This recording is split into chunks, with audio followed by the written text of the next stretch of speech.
Assalamualaikum warahmatullahi wabarakatuh. Salam sejahtera bagi kita semua. Salam relawan bela negara Indonesia. Para pemerhati yang saya hormati dimanapun berada, kita ketemu lagi dalam bagian yang ke-36 dengan subtema sumber daya nasional untuk pertahanan, keamanan, dan kesejahteraan. Hal ini saya sengaja coba tampilkan untuk merespon pertanyaan dari rekan saya dari alumni Menwa pada waktu yang lalu, ingin mendapatkan pendapat saya tentang pembentukan Komcat yang dilakukan oleh Presiden Joko Widodo beberapa waktu yang lalu di Bandung untuk kepentingan pertahanan negara. Sesungguhnya potensi sumber daya nasional yang terdiri pada sumber daya manusia, sumber daya alam, dan sumber daya buatan itu merupakan potensi yang sangat besar ya, untuk pembangunan bangsa dan negara dalam rangka kita menuju terwujudnya cita-cita bangsa. Oleh karena itu perlu upaya agar potensi itu dapat efektif dan optimal untuk kita daya gunakan dalam pembangunan sendiri. Pemerintah sejak awal sudah melakukan pembangunan dengan pendekatan yang lalu adalah pendekatan JAHKAM, kesejahteraan dan pertahanan keamanan. Nah, ini yang saya ingat istilahnya waktu itu adalah JAHKAM ini sudah populer ya, karena memang terus disosialisasikan pada masyarakat. Dan kita kenal waktu itu ada sistem Hankam Rata, sistem pertahanan dan keamanan rakyat semesta, dan juga TNI dan Polri dikelompokkan dalam istilah yang disebut dengan ABRI, Angkatan Bersenjata Republik Indonesia. Jadi pemahaman kita dalam hal itu sangat mudah ya diterima.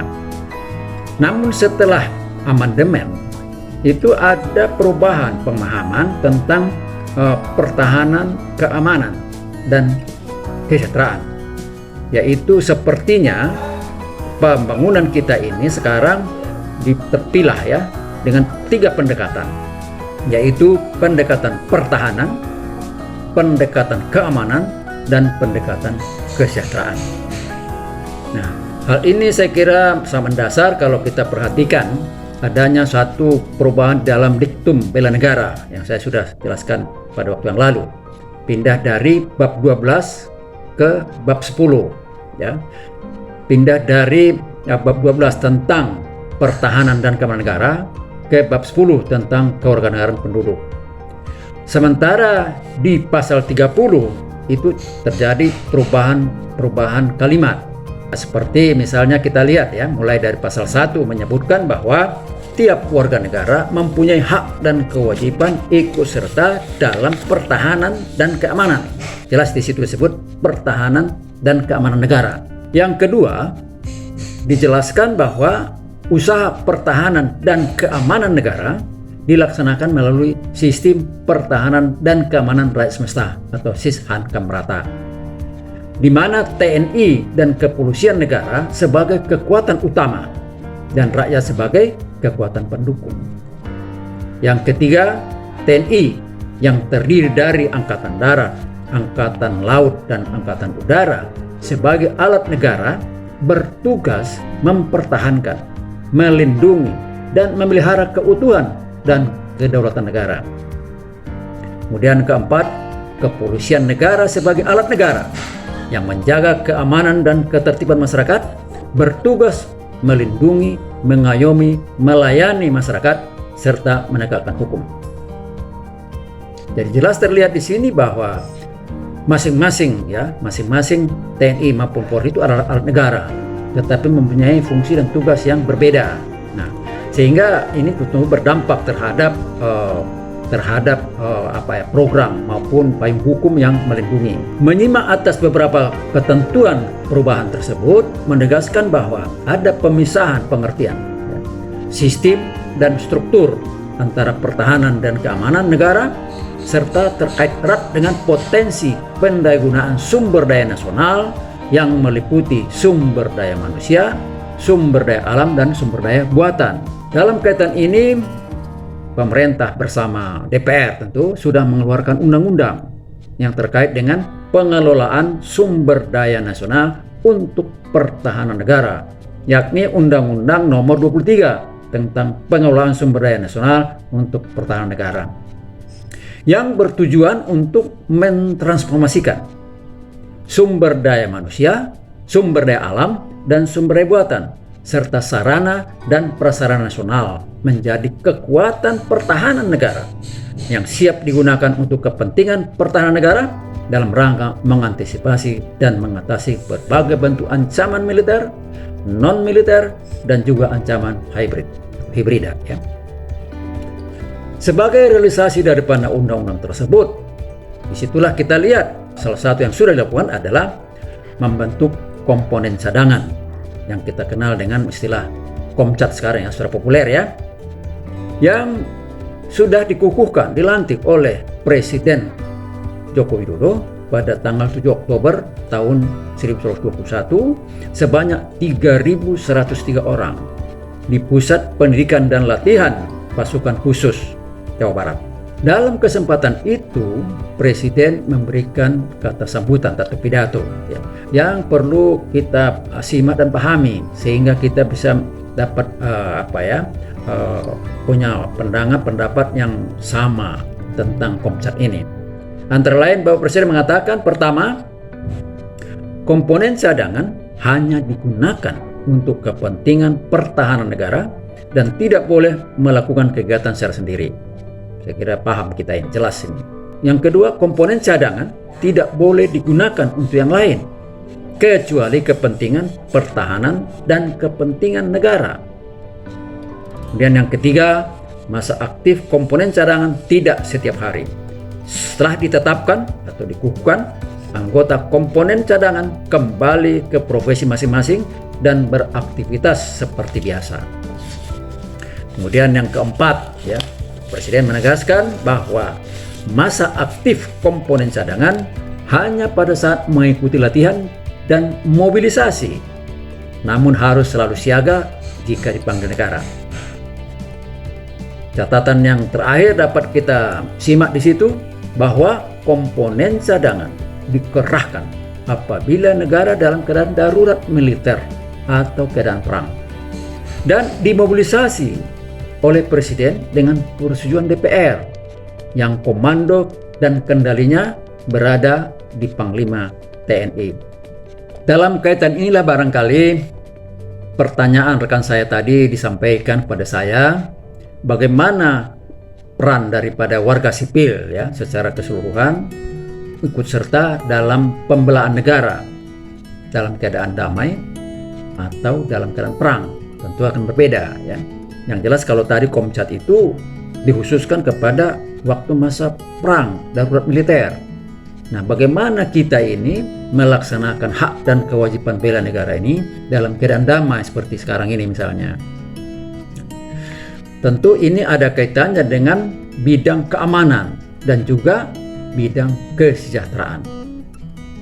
Nah, inilah mungkin yang memerlukan ya perhatian kita semua, atau mungkin juga konsep-konsep yang perlu dikembangkan lebih lanjut untuk bisa mengoptimalkan ya peran daripada warga sipil ini ikut serta dalam pembelaan negara dalam keadaan damai, dalam keadaan tidak perang, di mana ancaman yang kita hadapi sekarang ini sangat kompleks dan dinamis. Ya, jadi bukan hanya ancaman militer saja, tapi juga non militer. Dapat kita lihat misalnya beberapa contoh dari ancaman itu. Nanti bisa kita pilah-pilah mana yang ancaman militer, mana yang non militer, walaupun secara secara spesifik ya agak sulit memang karena saling terkait dengan keamanan ya. Kalau pertahanan kuat, keamanan tentu diharapkan akan semakin kokoh. Demikian juga sebaliknya ya, harapan kita. Demikian juga peran daripada pengaruh daripada kesejahteraan ini yang sangat mempengaruhi terhadap kondisi daripada bangsa negara kita ke depan. Ya, jadi bentuk ancaman itu antara lain misalnya agresi ya, peluang agresi, ya. Ini kelihatannya tetap ada ini peluang ini dilakukan oleh negara asing karena negara kita ini sangat mempunyai daya tarik yang tinggi, ya. Kemudian terorisme, ya, komunisme, separatisme, pemberontakan bersenjata, ya.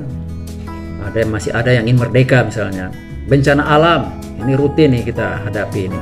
Kemudian kerusakan lingkungan hidup, pelanggaran perbatasan, pencurian daripada sumber daya alam kita, wabah penyakit seperti COVID sekarang ini, bahaya narkoba yang semakin kelihatannya berkembang ini, khususnya di generasi muda, serangan cyber yang sedang marah ini, serangan nuklir yang mungkin terjadi, serangan biologi, serangan kimia dan sebagainya, yang tidak mungkin diatasi hanya oleh kekuatan militer dan polisi. Ya, disinilah kita harapkan peran daripada warga sipil, ya, rakyat ini, baik dalam keadaan perang maupun dalam keadaan damai. Artinya bahwa konsep sistem pertahanan keamanan raya semesta yang kita miliki itu perlu didesain agar lebih komprehensif dan masyarakat paham dan bisa mengerti apa yang dia lakukan jika terjadi perang misalnya, dan apa yang dilakukan sekarang misalnya dalam keadaan damai sesuai dengan kemampuan dan profesinya, ya, di lingkungan masing-masing maupun di lingkungan publik. Untuk meningkatkan peran rakyat sebagai pendukung dengan status warga sipil ikut serta dalam memantapkan keamanan nasional, khususnya dalam mengantisipasi dan mengatasi ancaman non-militer dalam berbagai aspek, untuk meningkatkan kesejahteraan juga, ya, jadi keamanan dan kesejahteraan sekaligus perlu juga ada payung hukum agar dapat lebih optimal. Sesungguhnya pada masa lalu kita sudah pernah memiliki potensi yang sangat luar biasa, misalnya pertahanan sipil atau Hansip, perlindungan masyarakat atau Linmas, perlawanan rakyat atau Wanra, resimen mahasiswa atau Menwa, dan juga satuan keamanan atau Satpam. Mereka ini sudah melakukan kegiatan-kegiatan terkait dengan pertahanan dan keamanan.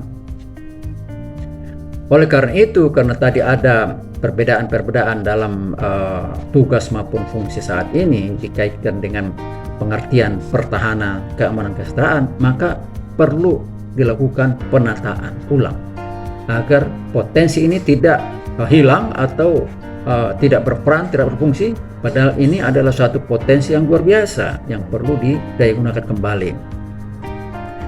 Nah, oleh karena itulah, ya, saya kira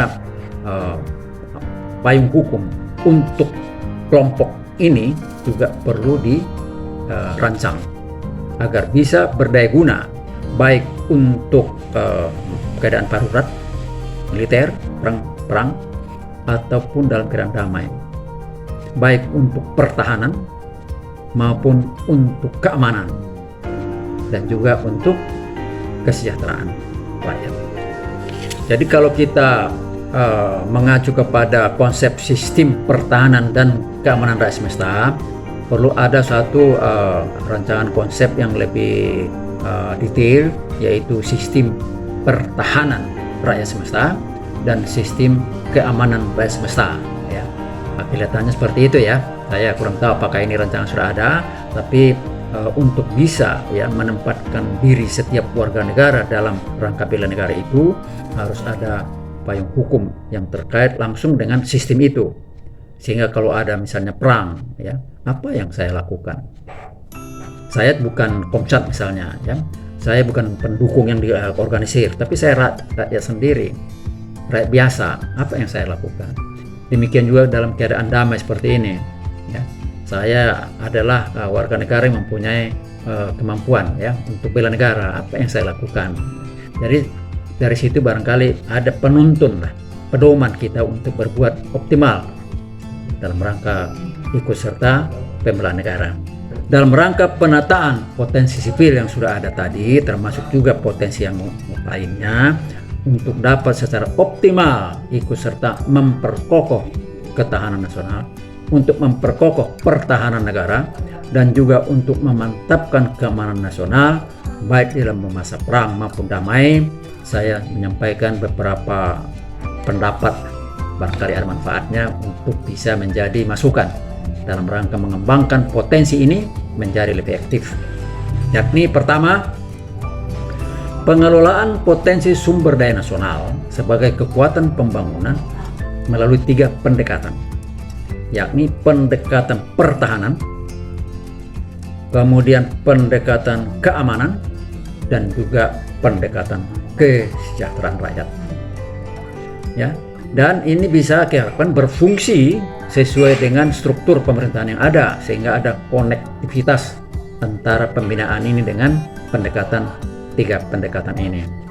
Yang kedua, jika pelibatan warga sipil dalam keadaan perang untuk kepentingan pertahanan negara sudah ada payung hukum, maka perlu juga dirancang payung hukum tentang pelibatan warga sipil untuk memantapkan keamanan negara. Yang ketiga, keberadaan potensi warga sipil yang sudah ada selama ini seperti Hansip, Linmas, Wanra, Menwa, Satpam dan sebagainya perlu ditata kembali agar mempunyai payung hukum ikut serta dalam pembelaan negara baik dalam keadaan perang maupun dalam keadaan damai. Yang keempat, khusus untuk pembinaan Menwa, menurut saya perlu ada secara spesifik karena mereka ini sudah mendapatkan pelatihan dasar militer dan juga mereka mempunyai kemampuan profesi sesuai dengan IPTEK, ilmu pengetahuan teknologi yang dia geluti di perguruan tinggi, sehingga pemanfaatannya juga tentu perlu diarahkan agar sesuai dengan profesinya, tapi juga sesuai kebutuhan, ya. Dan saya kira sesuai dengan dulu awal pembentukan Menwa ini diarahkan untuk perwira cadangan, ya. Jadi kalau ini masih bisa dikembangkan lebih lanjut, tentu bisa dibangun nanti atau dikembangkan suatu satuan-satuan khusus, misalnya satuan penggunaan teknologi informasi untuk perang, ya. Satuan kesehatan untuk perang, dalam perang, ya. Satuan logistik yang dibutuhkan dalam mendukung perang dan lain-lain sebagainya. Saya kira banyak hal yang bisa dibentuk, ya, sebagai katakanlah komponen perwira cadangan yang didasarkan kepada profesi para anggota Menwa ini, sehingga nanti pada saatnya bisa digunakan bisa berperan sesuai dengan profesi yang diberikan kepadanya dalam masa perang. Tentu dalam masa damai kita harapkan mereka ini sama dengan yang lainnya turut berperan aktif untuk mewujudkan cita-cita bangsa dalam hal kesejahteraan rakyat. Yang keenam, saran saya adalah dalam rangka percepatan pembangunan dengan pendekatan kesejahteraan rakyat perlu dikembangkan model pentahelix sehingga semua masyarakat mempunyai frame, ya, untuk meningkatkan efisiensi, efektivitas hasil daripada setiap upaya yang dilakukan untuk meningkatkan kesejahteraan rakyat ini. Karena untuk mencapai itu dalam arti bisa mempercepat, ya, tidak mungkin dilakukan sendiri-sendiri.